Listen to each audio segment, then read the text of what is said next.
dragons dance, and men are like dust under their feet. We must strike while we have the advantage. The Prince Regent is angry. There's no telling what he will do. We march now toward our annihilation. I have entrusted you with a power only few have known. Pretenders raise new riders against us. I need you to fly with Dreamfyre to battle. We will answer outrage with outrage. You wish to rule the Seven Kingdoms, but you rain ruin and death. While you have mustered an army, Rhaenyra has faltered. There will be no mercy! For every one of us who falls, 100 of them! Welcome back, everyone. It's Charlie. This is my House of the Dragon Season 2, Episode 8 finale trailer video. That's right, last episode. They are shorting us 2 episodes. Still a little salty about that, but there's a bunch of Easter eggs here, so we'll break it all down. If you're brand new to the channel, be sure to subscribe to get all the episodes. After the finale actually airs and I do my full video for that, I'll start doing House of the Dragon Season 3 videos because we'll have a pretty good idea of how they're going to plot out Season 3 and Season 4 now that we've already made it through so much of the show and we've seen how much stuff they cover each season. There've been a lot of book changes in some of the plots that we'll see culminated in Episode 8, particularly with the Dragonseed characters. Who becomes a Dragonseed? Who's claiming which dragon? Even though there's not that much book material, they are still cutting out some book characters, so I'll try to explain that as we go along through the episode and through this trailer. Just starting at the beginning of the footage, they start with the Criston Cole voiceover. He's with the Green Army marching from the east to Harrenhal, and they have Jason Lannister, the Lannister army, marching from the Westerlands, massing on Harrenhal, hoping to catch Daemon from 2 sides at the same time, making him fight a war on 2 different fronts. There's also Ormond Hightower, Lord of House Hightower right now. He's Otto Hightower's older brother. We saw him during Season 1. He's coming from the south, but the small council explained that he's having problem with the Beesburys and a couple other allies of theirs who want revenge for the death of Lord Beesbury, who was killed by Criston Cole during Season 1, Episode 9, Justice for Beesbury. Even though we love to rag on Criston Cole because he's such a terrible person, like he is a complete trash bag, his opening voiceover in the trailer here sounds kind of poetic, like it's taken directly from the book that this is adapting. When he says the dragons are dancing, you actually see Rhaenyra and Mysaria staring out over the ledge there like they tend to do. They've been doing this almost every single episode, staring at a couple of dragons dancing, flying around the sky together. I can't quite pick out which dragons. This might be Seasmoke and Arrax just because they go to Harrenhal later in the trailer. One of them might be Silverwing just because of the Dragonseeds. They don't look that big though, and Silverwing and Vermithor are older and thus much, much bigger. The entire conflict that we're covering on the show is referred to as the Dance of the Dragons, the Targaryen Civil War in the books, like the blood of the dragon as they refer to Targaryens in the family, fighting with each other, dancing with each other. Dragons dancing in the sky, dragons dancing on the ground, so to speak. Then we see the Lannister army still on the march. Then a lot of you will actually perk up. A lot of you have been asking about the Starks. When is Cregan Stark coming back into the story? What's going on with House Stark? We haven't seen them since the first episode. These are meant to be the Greybeards of House Stark, the Cregan Stark promised to Jace, going through the twins, making the fast route so they don't have to go the long way around. Thank you very much, Jace. He's one of the few people on Team Black that seems like they know how to negotiate. Daemon did finally get his army, but it took him a lot of crazy Weirwood visions in Alys Rivers, killing Grover Tully in order to get them. Zoom in and hands here, I do not see Cregan Stark on the march with them. He only sent some Greybeards. He didn't send a giant force just because he said he needed most of them up north because, quote-unquote, worse things were up there, basically implying the White Walkers. That'll be a whole thing during Season 3, Season 4. I expect them to allude to that a little bit more towards the end of the show. Part of the new lore that they implied during Episode 1, they didn't say this discreetly, they just kind of imply it, is that Torrhen Stark, the king who bent the knee, the king in the north who bent the knee to Aegon the Conqueror, they imply the reason why he bent the knee so quickly is because Aegon probably told him the prophecy about the Night King, the White Walkers, and the Long Night. So he probably realized how futile it was to actually fight and that Aegon was trying to help. Torrhen Stark would have sooner died than bent the knee. Unless he believed the Conqueror could bring unity to the Seven Kingdoms. There are a couple brief references to that during Jason Cregan Stark's scenes, but they just allude to it, like the showrunner said that he didn't want to explain that too much, just because George R. Martin is still writing a bunch of new material for this era in the timeline.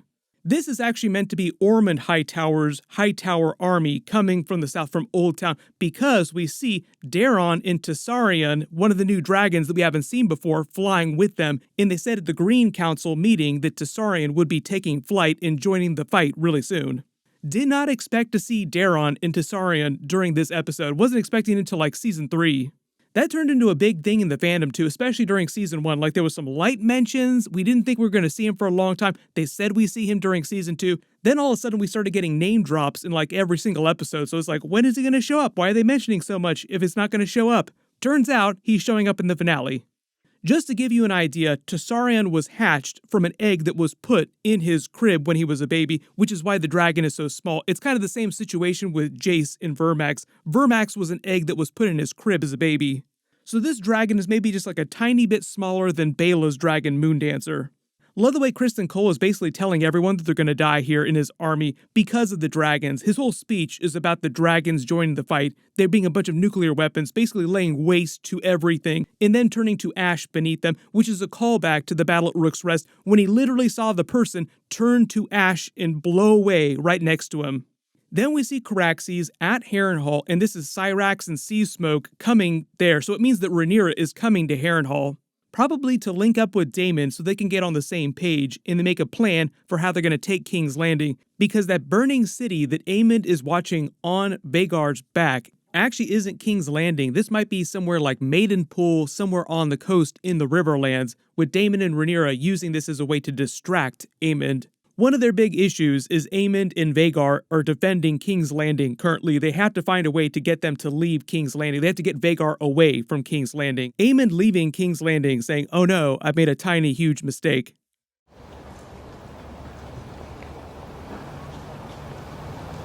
I made a huge, tiny mistake.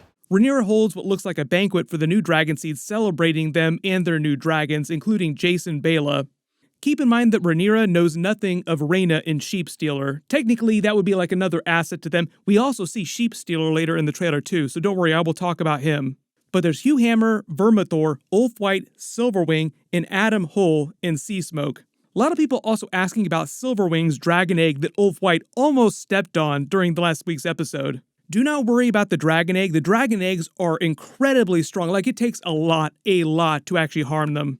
It's just that the dragons are sacred. They're so precious to the Targaryens. When you saw Daemon messing around with one during season 1, that's why everybody freaked out so much. Like, oh no, don't hurt it. This is an important thing. They're basically priceless to them. But in reality, the eggs themselves are like super tough material. Like, the dragon scales are super hard. He didn't actually step on the dragon egg. He stepped around the dragon egg. There are probably dragon eggs like that just hidden all over the dragon caves inside the volcano there, the Dragonmon. If it wasn't clear, that place where they're walking around is inside the volcano at Dragonstone. It's a dormant volcano, but it's full of a bunch of caves, which is where the dragons basically just sleep. One of the reasons why so many dragons roost at Dragonstone is because of the dormant volcano. Like, it's just part of the way that dragons work, their physiology. They crave that kind of heat.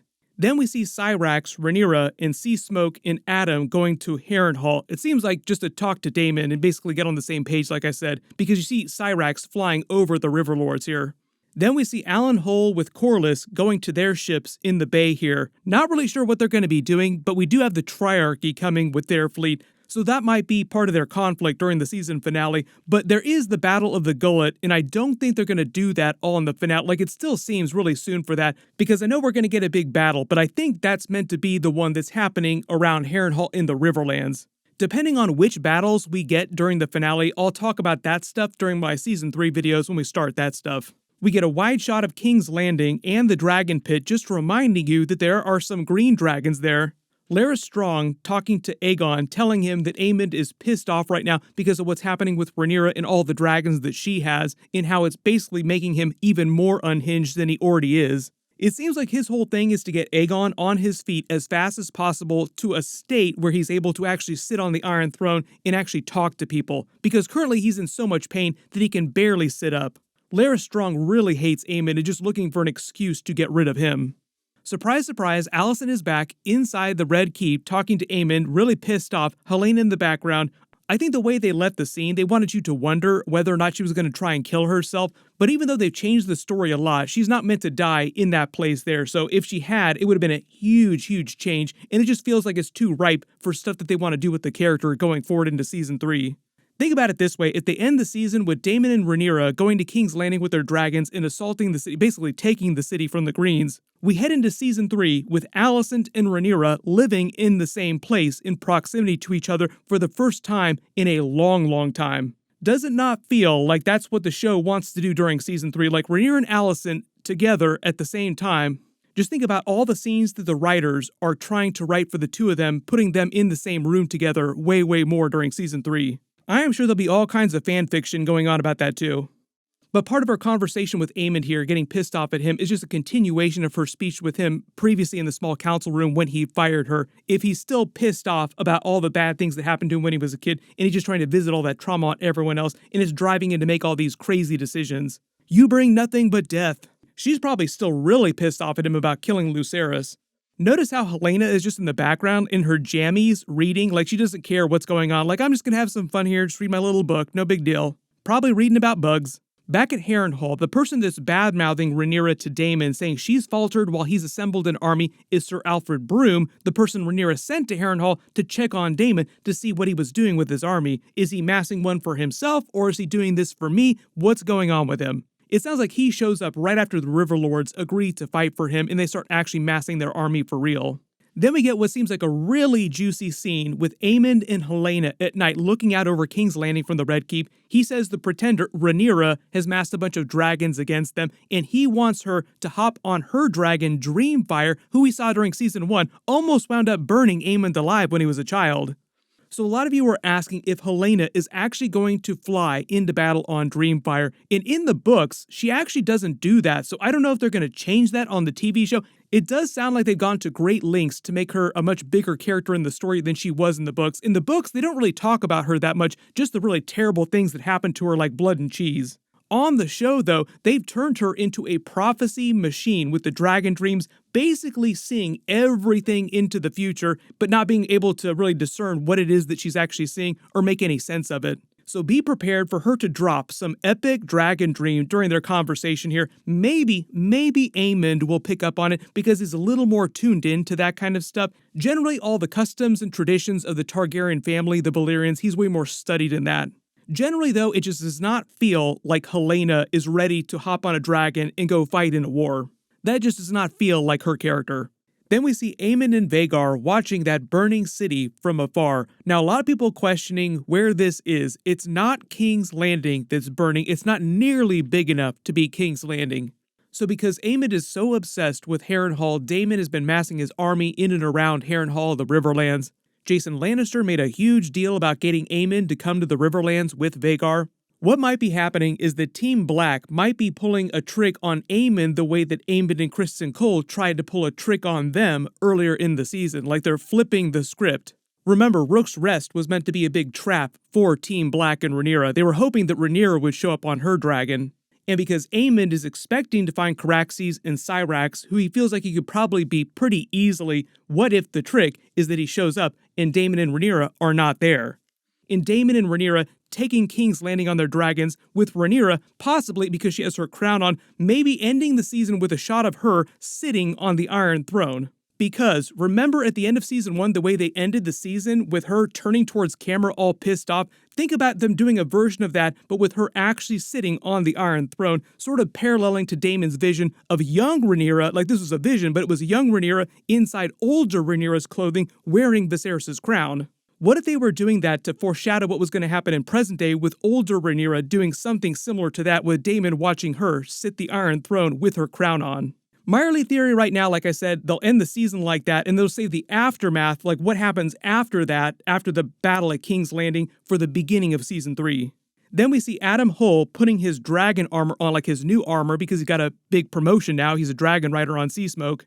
And Daemon giving the world's biggest pep talk to the Riverlords army, no mercy in our dojo. I think this fleet is meant to be the Triarchy's fleet that the Greens were trying to get the help of. This is meant to be Tywin Lannister, who went to treat with the Triarchy to try and get their help, get their alliance. Cannot wait to see them mess with him, because they're basically a bunch of pirates. Really interesting shot here too. This is Corlys Velaryon's fleet, but off the coast of what looks kind of like Dorne based on the structure, this climate area here. This just seems like it's happening in a much hotter area of Westeros, which is why it might be down in Dorne.